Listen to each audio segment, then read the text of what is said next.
Hello everyone and welcome to the developer live stream. I was going to call it an overview. Let's say what it is. It's the post-mortem, really. That's what I'm going to call these now. Post-mortems because, you know, the corpse is long dead. We're just examining a corpse now, basically. That's what we're doing now in Star Wars The Old Republic, or they've said, we'll look into it, we'll monitor it. That was the theme of this one. We're looking into it, we are gonna monitor it. Okay, you can monitor your subscription numbers go down. I guess they can look into that and monitor that. So, was there any reason to stay beyond your I'm cancelling my subscription date? Mine's is December 28th. I don't know when a lot of people's is, but certainly I'm not renewing mine. There was nothing really here. They've said that the response from the community has been awesome. People love the story. Yeah, fair enough, but the story's over. Right, we've done it. That's my problem. What are we gonna do? We don't. Do we really? I mean, do we care? You do care essentially about the story, but it's over. Right? It took you. I haven't finished it yet, to be honest. It took you 2 days to, you know, it took you what, 1-2 days, 9-10 hours to finish the story. That's I mean, it takes me about an hour a chapter. I'm at chapter 6, so I don't know how long I've got left. I can't be arsed doing the rest of it, to be honest. It shows you what I think of the story. I mean, it was alright. Some bits were alright. The bit with Athena on Roman Cass was alright. I think the problem is they've got no idea how to do pacing. Like, the things go on too long. It just goes on and on and on. And it's just filler. Cut the filler. There's so much filler. Why do we need like 4 corridors with the same trash? Why can't we have just one? It doesn't add anything to the game. It doesn't add any difficulty. It doesn't add any gameplay challenge. It doesn't add any story. It just adds time. You know, there's a difference between sort of lengthening it and having quality time. Okay, some games are amazing for like 70-80 hours. I mean, all games have their kind of downtime, but some games just drag the arse out of everything, and SWTOR just drags the arse out of everything. It's like, why do we need to do this again? Seriously, it's annoying. It annoys me. It was a bugbear in Fallen Empire. It's still a bugbear in KOTOR as well, in Eternal Throne. They've talked about galactic commands. Okay, they said that they're flexible. They made some changes to fix exploit. They don't consider farming gold mobs to be an exploit. That's why they nerfed it. They 90% nerf it got. 10 points per gold down to 1 point. They're buffing it to 2, so pointless really. 2 points, a waste of time. Really? Who cares? I mean, honestly, if people want to sit and farm gold mobs all day, that should be up to them. What they should do is just have a diminishing return point, where if you kill so many mobs in a certain area, you just get less XP, or you get less command XP as well. If you kill 50, you know, just monitor how many mobs you're killing in that area over, say, it's sort of 3-hour periods. If you're killing like more than 50, after you kill your 50th, the command XP drops and it gets diminishing returns. So say it's 10 for the first 50, right? Then it drops to 20, and then you kill another 50, it drops to 10, and then you kill another 50, it drops to 1. And then eventually it goes to 0, so you can't do that.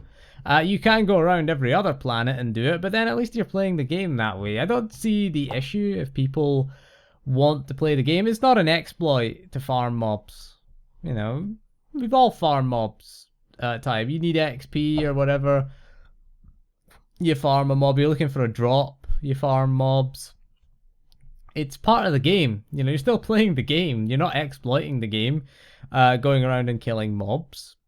So I don't get what the problem was with them. They really are obsessed with getting you to do the story, play it our way. I mean, the whole point of Command XP was do what you like, do what you want. You know, if you want to sit and kill mobs all day, it's up to you. I find that quite boring personally. Rather AFK in war zones. Personally, you know, you can do stuff, you can do other things and be a productive, you know, you can be productive at least. I wrote the script for a video while I was sitting AFK in a Warzone, like typing away, tab in, spacebar. Don't forget to tab in, and pressing too many space bars while typing is annoying. I have got over that habit, but you know, that is, you know, it's what if it's what you want to do, then if you want to sit and farm mobs, what's wrong with that? You know, just find a spot where they spawn gold mobs and sit and farm them. I don't see the point. So 5.0.1 changes are coming. They're coming in. It's coming on Tuesday. That one. Story mode uprisings are giving a 50% buff to command XP. Veteran uprisings 80% more. I did do a veteran uprising. It's disappointing as you know, it's not hard. They're basically like a normal mode flashpoint, like the old normal modes. They're basically like that. So they want to make them on a par with PvP. Bear in mind that PvP, it's not the CXP per match, it's the CXP per hour. And the fact that there's no limits to PvP, you can do as many war zones, as many arenas as you want. You know, as many as you can get in an hour, the better, really. Actually, sitting AFK means you lose the match quicker, which means the match goes in quicker. So if everybody goes AFK, and then you know, one team wins the match quicker, you get more CXP, because it's not a huge difference between winning or losing. I don't know, I've never won as a Republic player, so I don't know. Don't know what winning feels like as a rep player. You never win as a Republic player. So future updates have said address the concrete goals, so you can work on a specific piece of gear. I think that'd be a good idea, because bear in mind, the more gear you get, the less chance of you getting a piece of gear you've not got. So if you've got 12 out of 14 pieces of gear, the odds of you getting something you want from the next pack are minimal. You know, they're quite minimal. You can pull mods out of things, but say you're waiting on a relic or an implant or something like that, you know, that's kind of useless getting a moddable piece of gear unless they make relics and, well, they won't make relics moddable, but make implants and earpieces moddable. Unless they do something like that, really. The only thing you can mod in a relic is the augment slots. But I mean, again, unless they do add something like that into it, I don't see. They talked about alt characters. They were surprised, apparently, that people like to play alts. Well, this is the developers that gave us the legacy system. They gave us the dark versus light event, and they're surprised people have alts, have a shit ton of alts that they might want to play. And it's like, yeah, we want to play some alts. Yeah, we want stuff to do in our main, but, you know, it's nice to play a different class. It's nice to make different story choices. Apparently the story choices matter, so you want to see all the story choices play out. So we want to see them on our alts, but we've got no reason to play them again. You know, there's no reason to go and level an alt. People ask, will you be doing other videos? No, we're doing the Vanguard stuff, and that's it. Not going to be doing Scoundrel Operative, sorry to whoever asked that, but I just don't see the point in leveling another cat. Maybe level a Scoundrel, but I'm not going to do any videos, I'm not going to do any content with her. I just don't see the point, because, you know, there's nothing for your alts to do. They may do a double command XP event. Sure they will. People ask for 12 times command XP. What they should do is just have the legacy unlock. You know, they've got it for XP. You get it from like flashpoints, you get it from story missions. They've got all of them. Just add a command XP tab to legacy, or do as I suggested and base it off of legacy rank. Like, you automatically get a 50% buff when you hit legacy, or command rank, we say 50. You know, it just gives you the buff to all your alts and your main character. Okay, I mean, that would be, it would get you playing your main, it would give you a goal to hit, and then you would level alts. You know, and then, you know, 100, you then get a 75% buff, whatever. Something like that, you know, reward you for playing your main, and then, you know, reward you for playing your alts. Okay, so they talked about purple gear shouldn't be easy to get. It's been quite easy to get for the last sort of, well, every single expansion. I don't know why they've got this attitude now that purple gear, I mean, it doesn't matter what color the gear is as long as it's an upgrade. To be honest, I don't care that I'm wearing green gear mostly and I'm replacing it with purple. I don't care as long as it's better. Right? I don't care if it's purple, pink, blue, or orange. Right? I don't give a shit what color it is. As long as it's an upgrade, and as long as, you know, I'm improving my character, then I don't really care, to be honest. Some of it isn't. The mods aren't an upgrade. 228 mods and 230 mods are not an upgrade on 224 mods. They've got less power in them. They've got more mastery and endurance, but no one gives a shit about mastery and endurance. If you're a DPS, you don't give a shit about endurance. You don't really care about mastery. Power is worth more to you, so you want more power. You don't want to drop power, so you go for the 224 mods. I always keep my 224 mods in. They also talked about server merges. Will they go back to the populations? A lot of ghost towns right now in the game. Yeah, you know, they want to sell you those transfers. I think they're gonna milk them. So they said that they'll monitor the server populations. Again, we'll see. They should have called this "We'll See." This entire thing should have been called "We'll See." The weekly CXP cap, they're gonna monitor it. Apparently, you could stack command XP buffs in the cartel market. It said don't do it because it goes away whenever you go through a loading screen. But yeah, so don't stack them. Get the 50% buff. It is, bear in mind, they are purchasable for real money, so, or cartel coins, so don't really go for that. The Dark versus Light achievements that they took away, I don't really give a shit about achievements personally. They're gonna give you back the meta achievements at least, so you're gonna have them back. Master Ranos, who I didn't know who that was. It's like, oh, the recruitment mission will be resolved in patch 5.0.1. I forgot about that actually. I'm trying to forget about the Dark versus Light event. I'm like,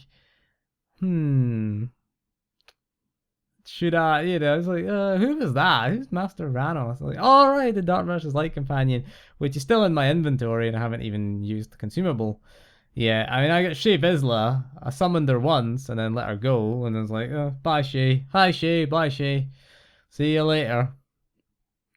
They talk about class balance changes that they're going to make as well. A lot of people saying buff this, buff that in the chat. I can't comment on how the classes are doing because I'm only playing one class now. You're getting a new mount in the cartel market. Apparently it's a Star Wars Rebels mount. Never seen Star Wars Rebels. You've got the companion and the armor, which is on the cartel market right now. I saw it the other day. I saw it yesterday when I was doing the live stream. I saw it there. Life Day is coming December 13th to January 10th. Sure, that'll be interesting. The 5th anniversary is December 13th to January 17th. I did my 5th anniversary video because I started playing in beta, and I think final beta was in November. So some of those screenshots were from beta, so I did post it. My sort of 5-year SWTOR anniversary I posted. It was every single screenshot that I've ever taken in the game. I think the beta ones were in a different folder actually. I think it was SWTOR beta because I was in beta for SWTOR. I think it was July the first beta was. July of 2011 was the first beta. That's the only betas I've ever been invited to, was the post-release ones. Lost my account, so I don't get a founder's account. And, you know, they said about Harbinger, the rollback, submit a ticket, contact customer service. Good luck with that, is what I will say. You know, because I lost my original account, really. I mean, I managed to get I couldn't register the key with the account when I bought the game, so it took me a few days and I didn't get my founder title, so things didn't work, so I just made a new account. That's why my account still exists, but I don't know if I can access it, really. It was linked to my Origin account, and apparently that caused an issue with that. So what's coming in 2017? There's going to be 5 new uprisings. There you go, 20 minutes worth of content coming in January with interesting mechanics. I'll be honest, I've only ever done one uprising. I mean, I've done 4 uprisings, but it's only been that Empire one that's popped every single time. Same one that pops. Master Mode chapters are coming if you want to do the chapters again. Master Mode uprisings are going to come February, March. So if you want to do the uprisings again, get used to doing things again. Overall, this was... There was nothing here that would save the game. Nothing here that would make you want to resubscribe if you unsubscribed, or make you want to stay, ultimately. They patted themselves on the back a hell of a lot. They're good at that, really. And I don't think they really... They did try to answer a few of the questions in the chat, but a lot of people wanted RNG away, a lot of people wanted new ops, a lot of people wanted buffs to certain classes. They're probably not going to do that right away. But a lot of people are wanting new operations. Personally, now with this RNG system, what would be the point in new operations? What's the point? I mean, you do them maybe once, really, just to see them. Be nice to see a new operation, but I don't think that you're going to grind on it for months with that kind of gear, and certainly not do progression in HM. Certainly I wouldn't anyway.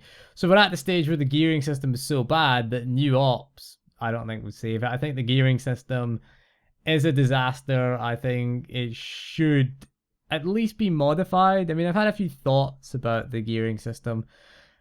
Bring back commendations. As much as we lamented them, but this is how I would use the commendations. Let's say you get a piece of gear and its base item level is 228, right? If you get, let's call them command comms, we'll call them.